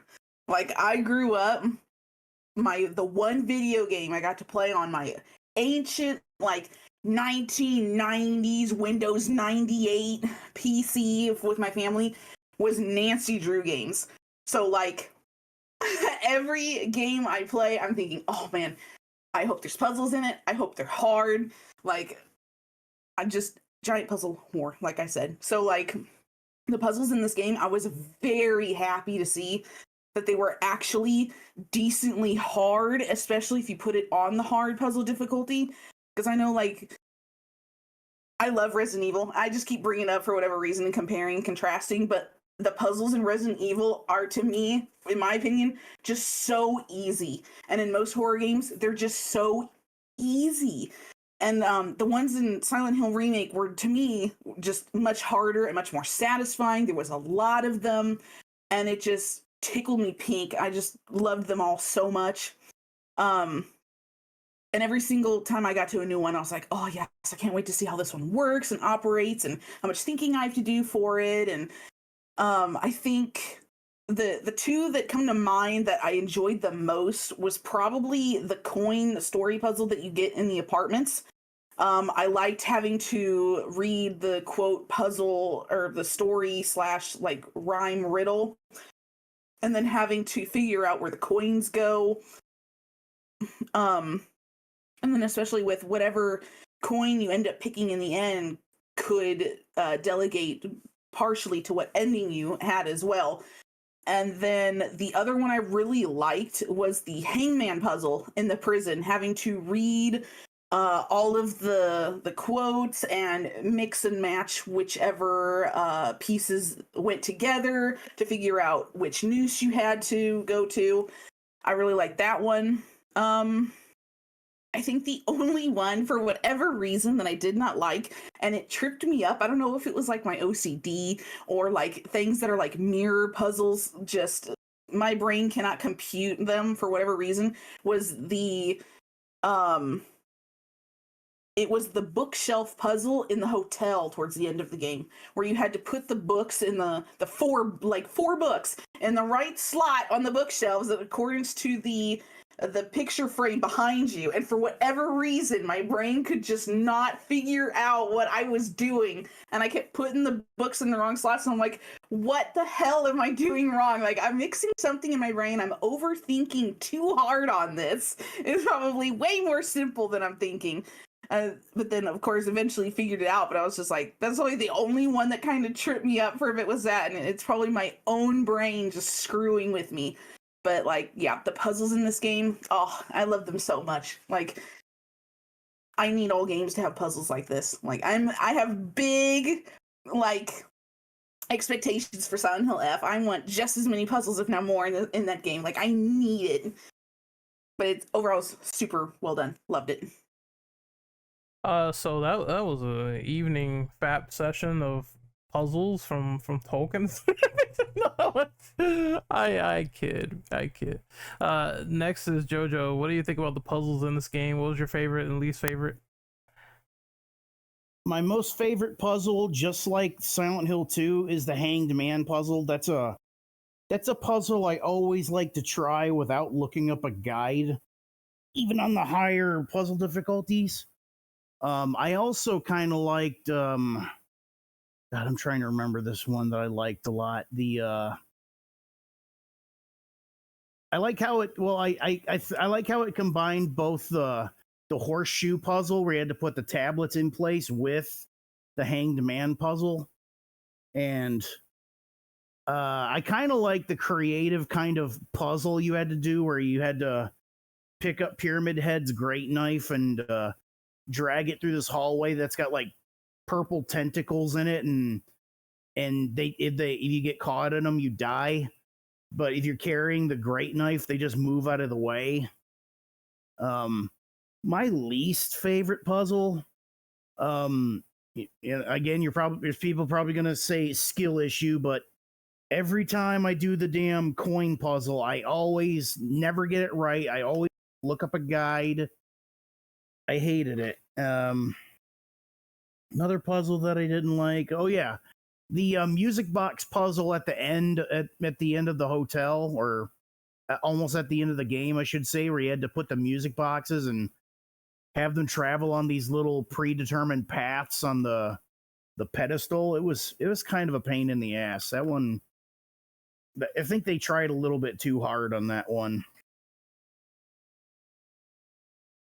All right, I'm gonna go next. I'm just gonna get the ones that I don't like out of the way first before talking about the ones that I liked. I don't like that puzzle where you're in the room and there's like bugs everywhere and you have to sort of press the keys. I know the code is like 239 and each variation, and it's like dark as hell.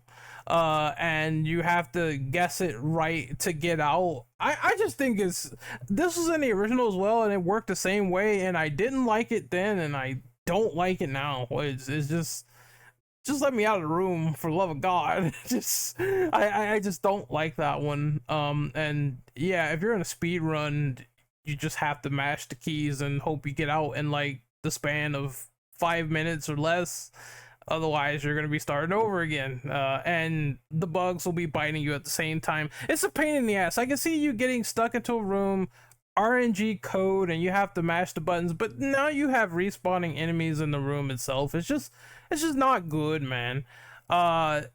Another puzzle that I just kind of wasn't feeling was the new Hanging Man puzzle. It's just that one's also lightly randomized, but it's not as bad as the last puzzle.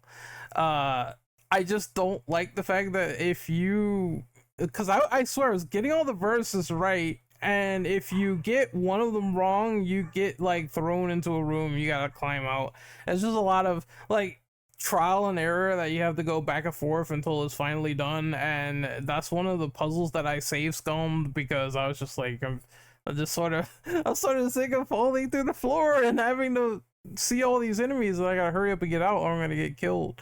But other than that, I mean, as far as puzzles I like and where that falls, I would say I really enjoyed the puzzle with the coin, you know, and the one with the scribblings in the room, and you have to sort of figure out where it goes and do this equation on hard mode and see where this trail goes in order to open the safe box. I thought it was nice environmental storytelling. Like, you had to pay attention to each of the symbols on the wall, and in order to get it, you gotta line it up to where it needs to go. So those are my favorite types of puzzles, where you have to line something up. The bracelet puzzle as well in the hospital. I mean, yeah, that's also pretty interesting, how you have to figure out and align the numbers, and that's how you get the key.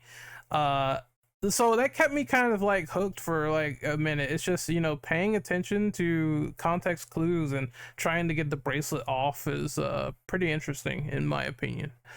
Ren Ben, what about you? What do you think of the puzzles in this game? What's your favorites and least favorites? So I also really enjoyed the puzzles that involved like kind of telling a story or like putting two parts of the story together. So like I enjoyed the coins. I enjoyed the hangman puzzle as well. I did not enjoy the putting the weights on the scale beforehand, because even when I looked at a picture of what it's supposed to look like to solve it, it still just did not want to work the way I wanted it to. That one is like, honestly, that more than the slight RNG to the hangman puzzle was like more the bane of my speedrunning existence than the RNG ones to a point. But oh, what was I gonna say? Which one was I thinking of?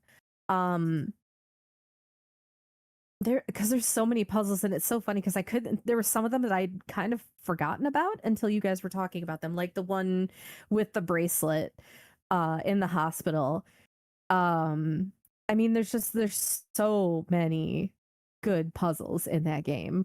But I think my least favorite probably has got to be the weights, just because I cannot, even when I tried to remember, because especially the smaller ones to me always look like slightly the same size. So they're like, no, put the medium one on this one. And I'm like, but these two both look like medium size.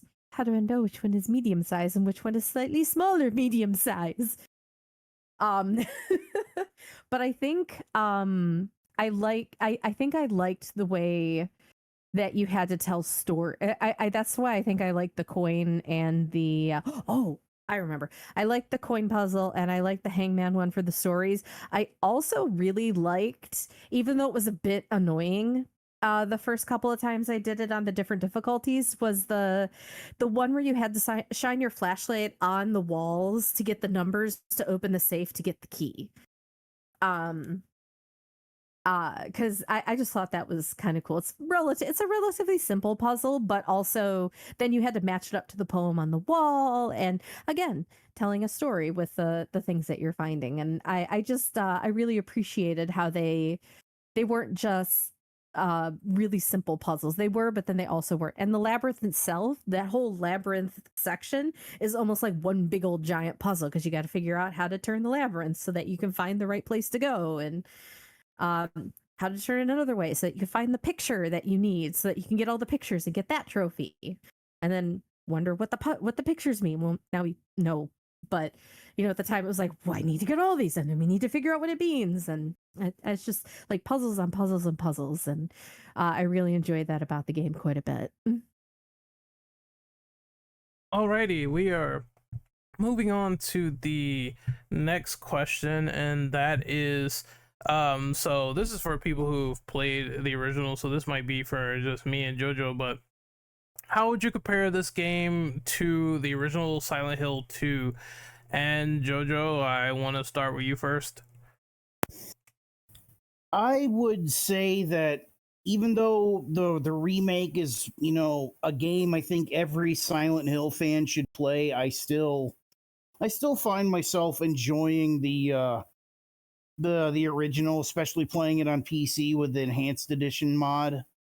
Is I still kind of I mean I'm just kind of I think the over the shoulder gameplay thing is kind of tired out. I kind of wish they'd go back to the semi, fixed camera.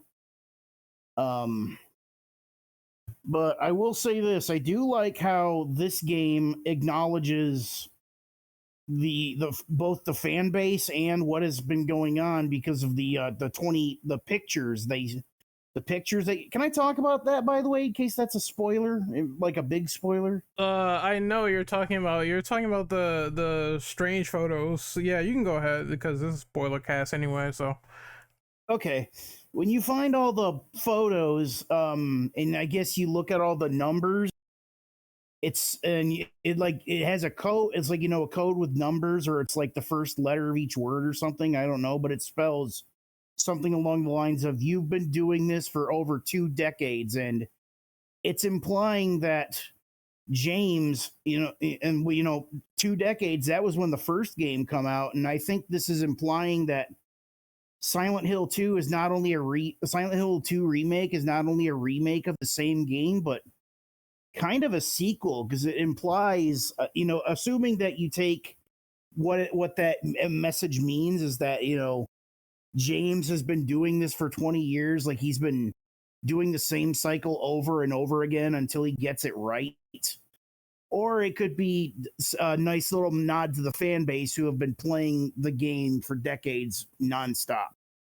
I really like that, and I love that nod. I love that nice little loving nod to the original. Oh, I also forgot about how you can find the this is kind of funny how in the remake you could find the Comic Sans version of the Silent Hill Ranch sign from the HD collection. And it's like inside of a building that you have to like boundary break to see it, and it's among like a pile of trash and stuff. I thought that was funny. So yeah, I still love Silent Hill 2, the original, more. That's because I'm more used to that one. But Silent Hill 2 Remake, awesome game. I recommend every Silent Hill fan play it. So for me personally, I don't mind games with like the little dynamic camera angles, but I've definitely gotten accustomed to over the shoulder, and I feel like it was a nice transition to sort of make it work. Either nowadays it seems like you need to have your horror game in first person or third person for mainstream, but indie horrors, they still do it with dynamic fixed camera angles, so there's like something for everyone out there. That being said, for me, I feel like this game definitely delivered a lot more than not, because I'm like probably one of the biggest glazers of the original, and if this game did not live up to the hype, I would have been pretty disappointed. I remember giving the original a very high score on my channel, and I was very cautiously optimistic, and I would say this game definitely is a nice companion piece. I just think that, and it's a little side tangent here, but I just think that There's too much fear of people when they react to remakes, and they get scared saying that the original is going to be replaced. And I think this game is a nice companion piece to the original. The original stands the test of time, and the remake stands the test of time to people who are first getting into it, or even those fans who like the original and like this one. So I think they both complement each other, and that's beautiful when that happens. Like when you have the original that's like really good, and then you have the remake that's like really good. So it's like, hey, two cakes, I can eat them at any time I want. If I want to go back and play something older, I can play that version right now on PC, or I could play the remake. But I definitely agree that Konami should make some of these older games, especially to more accessible if people want to go back and experience Silent Hill 2 for the first time and they're willing to buy it and they don't have to download mods or anything. I think that'd be a great start again, as opposed to the HD collection, which is it has its problems. Definitely, I've seen sound issues and whatnot, and yeah, it definitely has issues. But I played it and I had a fun time with it, even though it was janky. Other than that, I go ahead, Jojo. I was just sighing to myself. I'm sorry. Look, it's the only way I could play OG Silent Hill 3 because it just does not work on my PC for some reason. Maybe I'll try it again when I get a new PC, but yeah, it's just not functioning right. But other than that, this is a really great remake. It really is, and that needs to be merited. And it just makes me look forward to the next question. Like Bloober Team, at first they were like at the bottom of the dugout. Now they seem to be people who are, well appreciated. I think this game lended a lot to that. I couldn't imagine what would have happened if the game was just not that great. I think it would have been a lot more turmoil and everything, but luckily that didn't happen, and it sort of definitely shut up the doubters, as well as gave something to people that really liked this medium for psychological horror, because it's a lot going on. It's a lot of games that should be revived, but that's neither here nor there. So Rinrin Ben, you said that, oh, you want to be skipped. Okay, so I guess we can move on. I was gonna say I can say something because oh, go ahead. But yeah. I will say I have not played. I will say the first thing I will say is I have not played through the OG. However, I've seen because I liked the remake so much, I voraciously consumed every bit of content that I could, even about the OG. Because kind of like it's a little out of my price range to get it on PS2.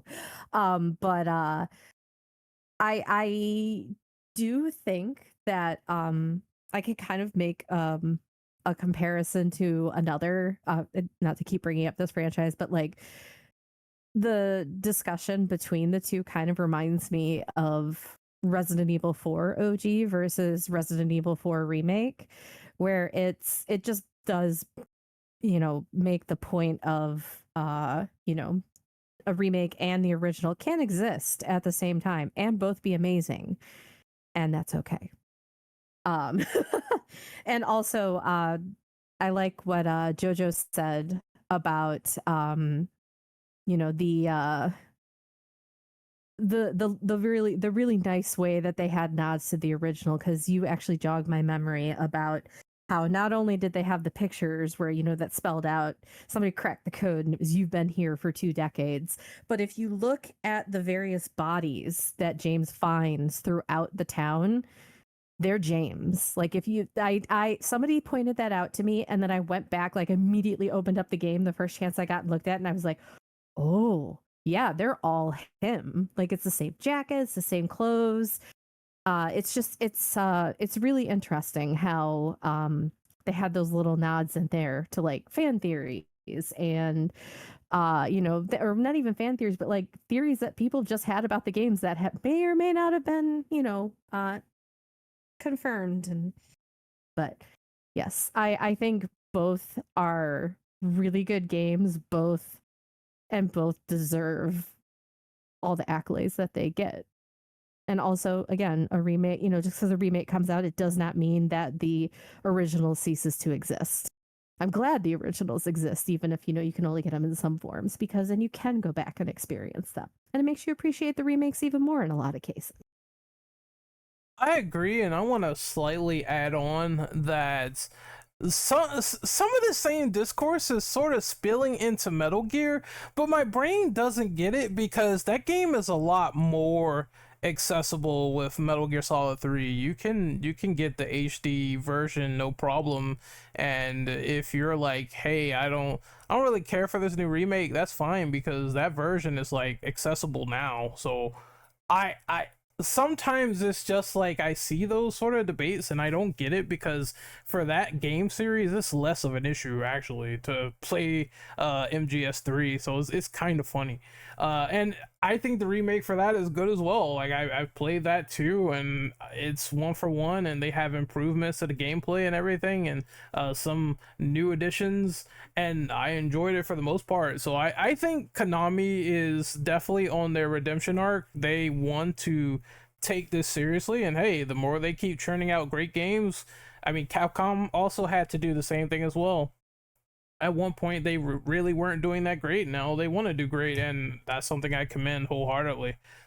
So we are on the final question, and that is going into the future with remakes and Bloober and their stint with Konami.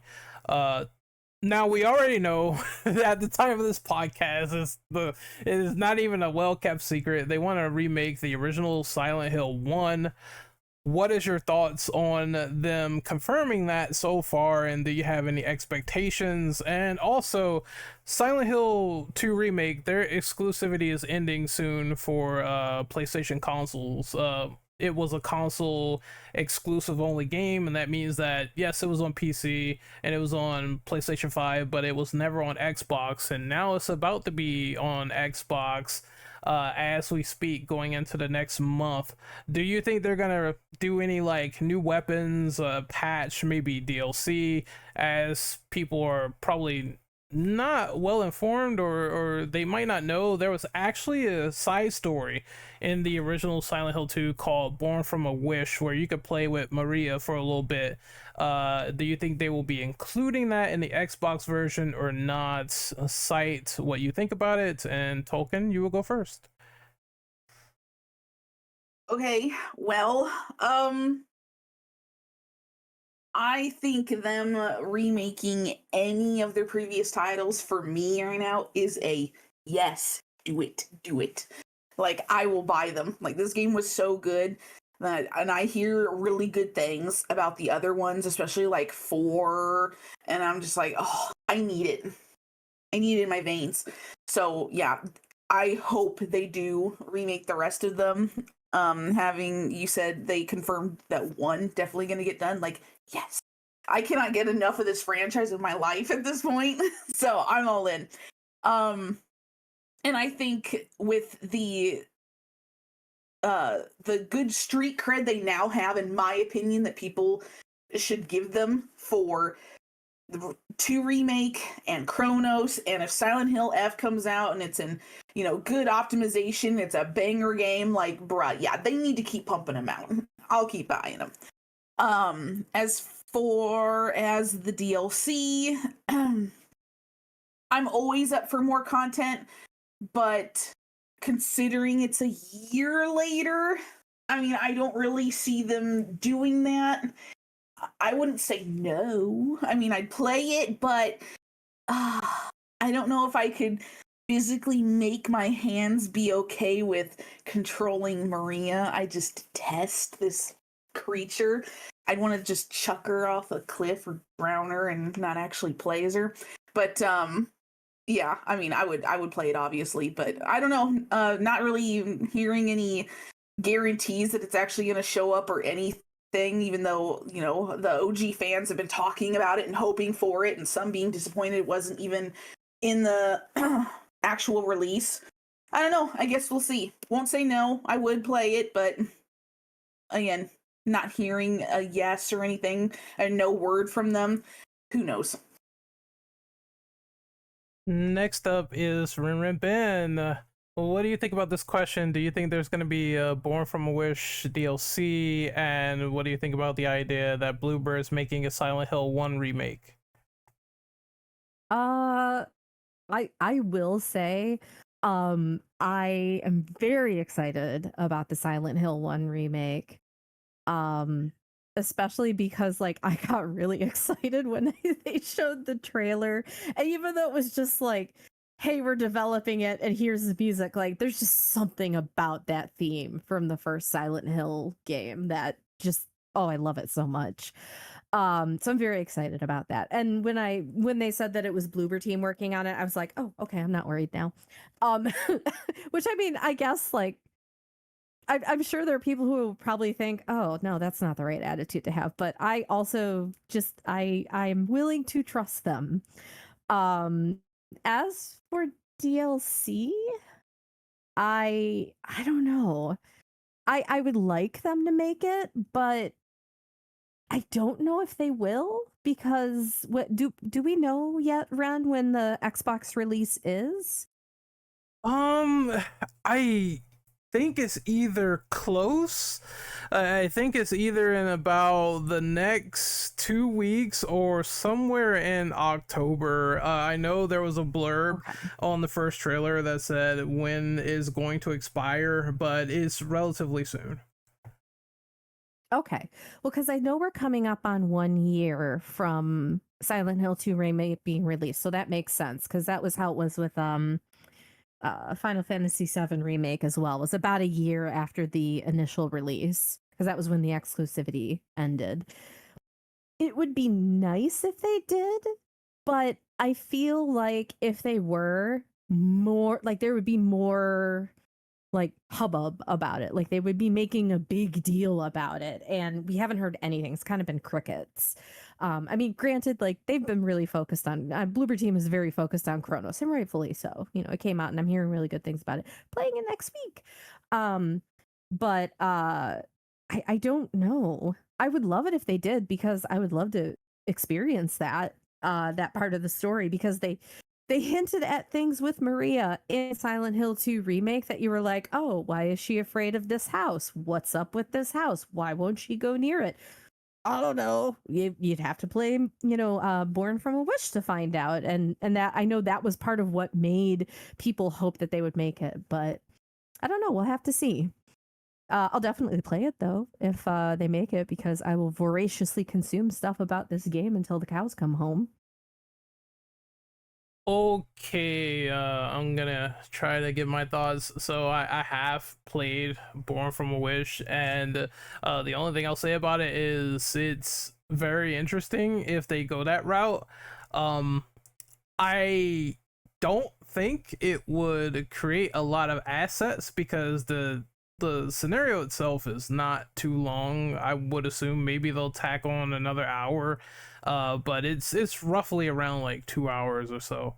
Uh, so I will they do it? It's a question of, I guess we have to see. I found out when the exclusivity date ends, and it is October the 8th, 2025. So that's coming in a few weeks. I guess we have to wait and see if we hear anything around October, and if they start talking, then great, I will play it. If not, then there is something to look forward to, which is the Silent Hill 1 remake. I have to dance around this question because there's so many things I want added, and it's people that are going to be playing that for the first time. So I will say this: it's very exciting. It's a lot of interesting prospects, especially the intro that I want to see them redo. And this game has a lot more weapons and a lot more combat. So there is certain things where I'm kind of like, how are they going to up the ante? And well, there are certain other games that they probably will tie into this one, because Silent Hill 1 also has a continued sequel, which is Silent Hill 3, and more or less that's probably going to be the next one after Silent Hill 1. And I'm also super excited about that because the combat there is even better, and it's very interesting as a game premise. So we are going to be eating well for the next few years on Silent Hill, and I hope they get to 4 eventually, which is probably going to be, that's gonna scare the pants off me whenever that comes out. I'm gonna have a heart attack. I'm just gonna let people know because that game actually scares the bejesus out of me. Uh, it's a swell time to be alive. And as for, I want to double back to updates they could include. There are some things that are cut from Silent Hill 2, like they added in later for later releases. Like there's a hyper spray, there's the fact that we can't use the great knife in the campaign even though you could use it as a weapon in the original. And it's certain things like that where I want to see them try to bring that back in some form if they update the game. I think that'll keep people preoccupied, as well as Silent Hill F, because that's right around the corner from Neobards. I'm gonna pre-order that game pretty soon because I have the money. So the next time we talk about Silent Hill is definitely gonna be Silent Hill F, and it's overall a very good time for horror. They just announced Fatal Frame 2 remake, and that's going to be amazing because that's my favorite Fatal Frame game being remade from the ground up again. I just don't see how we are not holding so many W's. So it's going to be amazing, and I can't wait to see what the future holds, really. But is Jojo, did you go already or no? No, I didn't. No, I didn't. Well, it's your turn. What do you think about them making a Silent Hill 1 remake? And what do you think about the potential that there's going to be the Xbox release for Silent Hill? And do you think it's going to come with Born from a Wish? Well, I'm liking how they're doing Silent Hill 1 now. See, here's what I think Team Bloober is doing with the Silent Hill remakes. They're doing Silent Hill 2 first because that one has its own, kind of standalone story that doesn't really connect to the first and third games. So I think that now they got 2 done, they're going to make 1.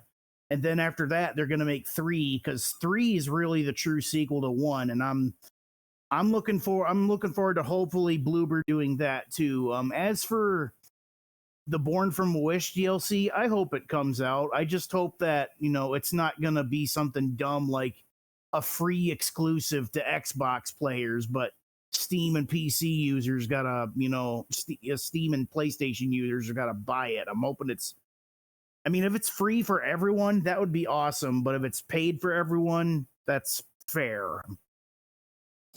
And I think it would be nice if we had some other DLCs too, where we can play as some of the other characters going through Silent Hill, for little short mini stories like Eddie or Angela, just to see their stories get expanded more. I'd love to at least see that.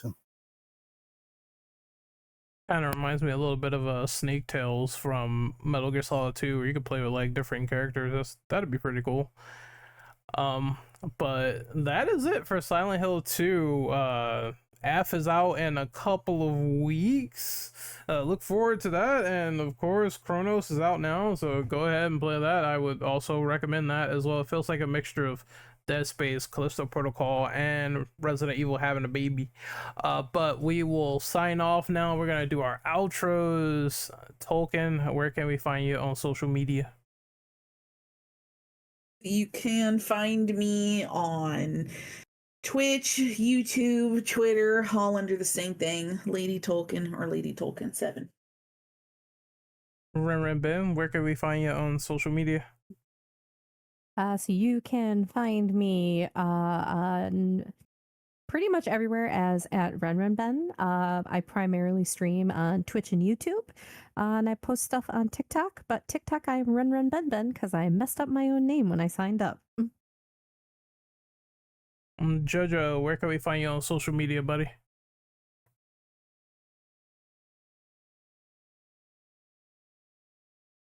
Jojo's dead again. Sorry, I accidentally had myself muted again. Sorry. You could find me on Blue Sky at the Lost JoJo. You can also find me on YouTube, the Lost Woodshed, aka JoJo's Woodshed. This around October, I'm gonna get back into I'm gonna start a series of streams where I play through both versions of Silent Hill 2, just before Dragon Quest 1 and 2 comes out at the end of October. So I'm looking forward to that.